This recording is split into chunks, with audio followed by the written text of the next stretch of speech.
It was February of 1975. At that time, I was an alcoholic out of control.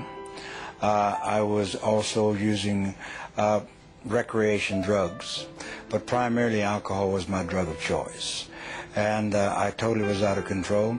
And I had a lot of friends in the entertainment business, and Hoyt Axton happened to be one of them. Ringo Starr and a bunch of people, and so they were having a TV special on the West Coast, and so Hoyt had called me and asked me if I would like to go or come out, and I told him, yeah, I'd love to, because I knew there was going to be a lot of booze, I knew there was going to be partying, and while they were doing their special, I was doing my thing. And so after about 3 or 4 days out there, I became ill, and by ill I mean I had a severe pain in my abdomen. I flew into Oklahoma City and called a senator friend of mine and told him I had to have a car because I was ill, I was sick. So they sent a car and they took me home, and I checked into the hospital at Wadley Hospital in Texarkana in February of 1975. I checked in with electrolytes, which means my potassium, my chlorides, and various chemicals were so far out of balance that they had to give me IVs to build me up. Now, at that time in my life, I was an atheist. I was a hardcore atheist and was living for myself. Atheists are self-centered, and they live for themselves. And this is where I found myself in 1975 in the hospital, and they took 3 days and then they operated me. And when they operated me, I found myself in intensive care. I woke up on a respirator, which means they were breathing for me. I couldn't speak, but I had been laying there in a coma, and I had heard these people talk about how sick I was and how I was going to die and how I wouldn't get out of the hospital. And at that time my hair was very, very long because I just wore my hair long. And I heard one guy say, his hair is long, and another guy said, not nearly as long as it's going to be before he gets out of here. And a third voice said, he's not going to get out of here, he's going to die. And after 3 days I could breathe on my own. And I remember my doctor, my surgeon, a guy by the name of Donald Duncan, he told me, he says, Don, if you have anything to get right, if you have anything to get signed, you get it done, because we're not sure. We're not sure how long you have. So I knew, see, I had a condition that was called acute hemorrhagic necrotic pancreatitis. You don't live with this disease. Now, you can live with pancreatitis. You can even live with acute pancreatitis. But you do not live with acute hemorrhagic necrotic pancreatitis. Duncan had told my 2 sons that I would be dead before morning. They didn't expect me to survive. And, I'm laying there. Now, I'm a professed atheist. And when I say professed atheist, I didn't believe in God.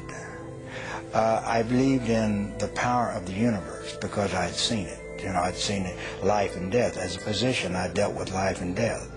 I believed in something, but don't talk to me about God, and surely don't talk to me about a resurrection or a virgin birth or this type of thing, because I am in research science. PhDs in research science, the majority of them do not believe in God.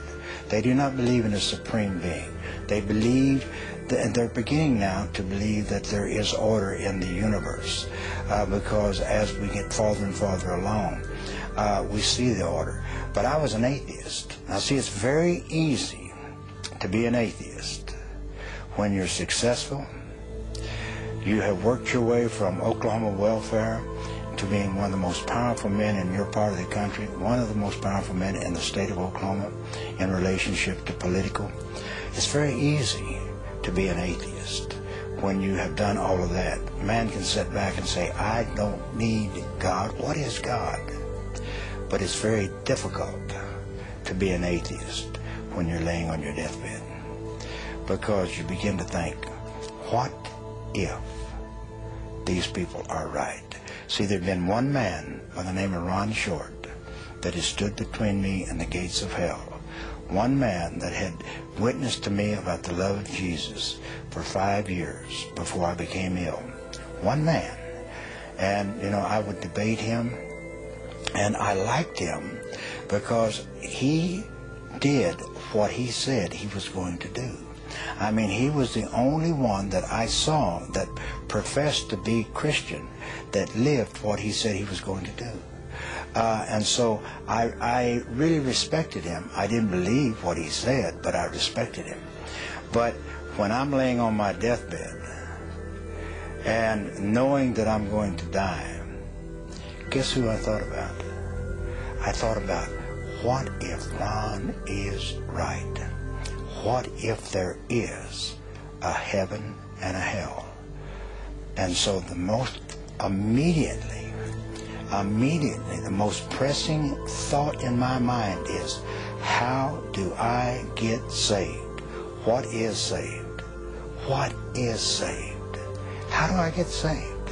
And so I sent them for Ron Short. I wanted him to come down because I wanted him to do what he had to do. I had no idea. How can a man hanging on a tree in Israel 2,000 years ago, what is that to me? But I knew that he had something that I had to have. And that night, see, I had him go for Ron, but Ron wasn't home. Ron was in Alabama. And so I had him go and send for Ron. And that night was the longest night that I've ever had in my entire life, before or since. And that night is, as I would be laying there in bed, as I'm laying there in bed, I would begin to fade away. I would begin to fade away, and as I would fade away, I would begin to go down. Now, it was like darkness. It was so dark.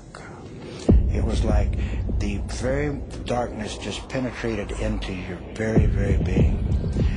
And as I left, and I can tell you I left my body because I remember when I came back into my body. You know, I don't know where I was out of my body. Now, there are people that talk about a light. There are people that talk about floating above. There are people that talk about a feeling of warmth and love. I didn't feel any of that. I felt none of that. I felt untold terror. Untold terror. Because I knew that if I ever went all the way, if I slipped all the way, I would never get back. Now, in my beings of beings, I knew that. And so I fought all night long. They told me later on, I not only pulled the mattress cover off of the mattress, I pulled the mattress up on me because I had to stay. I had to wait. I had to wait till Ron got there. Whatever he had to do, I had to wait.